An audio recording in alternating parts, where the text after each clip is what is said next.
Hello and welcome to my extraordinary Gold Cup tour. You might remember in the very first part, I was at the Hollow Bottom with Lee Mackenzie, and I've been rejoined by Lee. And what a wonderful place you brought me to. No expense spared. No expense spared for you, Lee, but have you been following my extraordinary tour? I have. I've been following the tour that I actually wasn't invited on, and it looks like you've been having a wonderful time. You've met so many incredible people. I have. I think going over and seeing the Mullins family was very special. What a dynasty. It is a dynasty, but the one thing I took from that was the fact that none of them actually watched the end of the Gold Cup when Dawn Run won. My memory, I was on the lawn and I couldn't see, I was in a bad position, couldn't see, I could just hear the commentary trying to look out between people's heads, and the commentary was saying that, you know, she was passed and Wayward Lad, I think, was going on to her. And I said, I just stopped, turned around, went back onto the sort of archway of the tunnel and thinking, well, she's young next year. Cheltenham Hoodoo being pressed now by Dawn Run in the centre, forgive and forget on the near side as they race to the line, and the mares beginning to get up, and as they come to the line, she's made it. Dawn Run has won it. Dawn Run has won it from Wayward. And then the whole place erupted, and I said, you know, there must be a battle on here, and next thing I could hear people shouting her name and this, that and the other, and I wasn't sure. I know the whole place erupted, and eventually people started running back for the women's enclosure. This will be the greatest reception you'll ever have heard or seen at Cheltenham.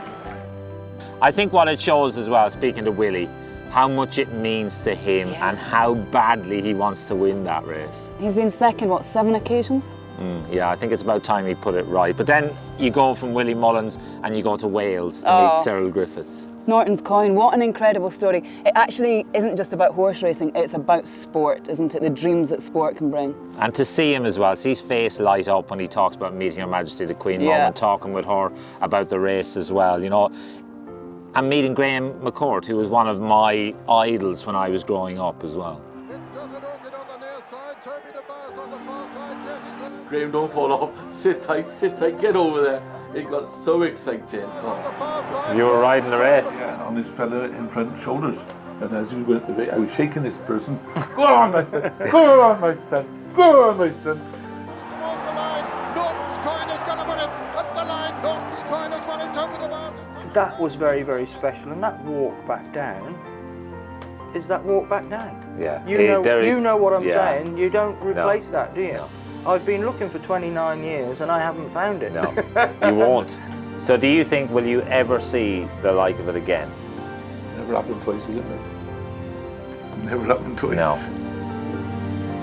How on earth did you manage to get permission to play golf on the hallowed turf of Cheltenham Racecourse? I think it took a lot of persuading as well, especially when I seen some of the divots we were taking. But Andrew Beef Johnston is a little bit of a cult hero almost in golf. He's got a huge following, and my kids sent me packing with 3 caps to get signed by him as well. Oh, and by AP. Yeah, well, we had AP, obviously. Beef! Oh, hi, AP. He's only got it. Oh, there we go. There we go. But it was great fun, and he loved it as well, Beef, because he got into it as well. He got dressed up in JP McManus's colours, had a go on the equisiser, and the boy's got some talent, you know. Really? Yeah. Right, champ, we need him to go faster. How do we do that?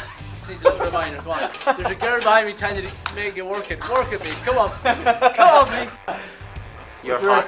I think you got the job. You can't be any worse than him. No. Very good point. I was going to stick to golf, I think. You think? Yeah, my legs are done. This is a little gem, isn't it? And it's a part of the story of Cheltenham this year. It certainly is. The Magners Gold Cup, obviously the first year of sponsorship. I got to see Magners being made as well in their factory in Clonmel.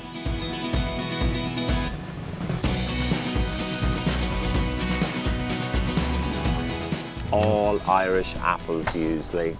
And speaking of quality, Cape Tara, what a wonderful horse, and you got to meet him. I certainly did as well, and I can't help but feel a little bit jealous of him as well, because he had all these beautiful mares paraded in front of him every single day, and he gets paid as well. Simon, the mighty Cape Tara, What is it that makes him such a good stallion?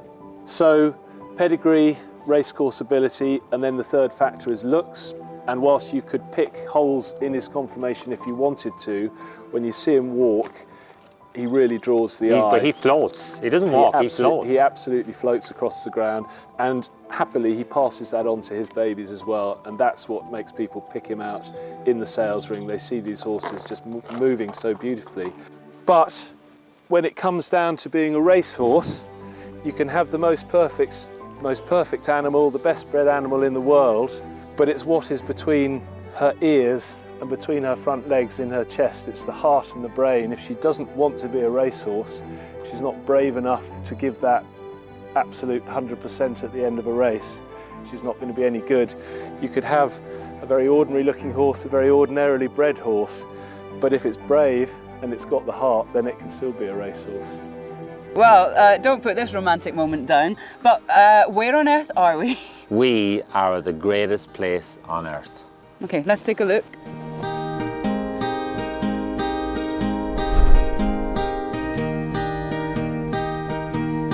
Wow. Lee, this is the last fence in the Gold Cup. It is incredible. If you are still going here in the Gold Cup, you've got a pretty good chance.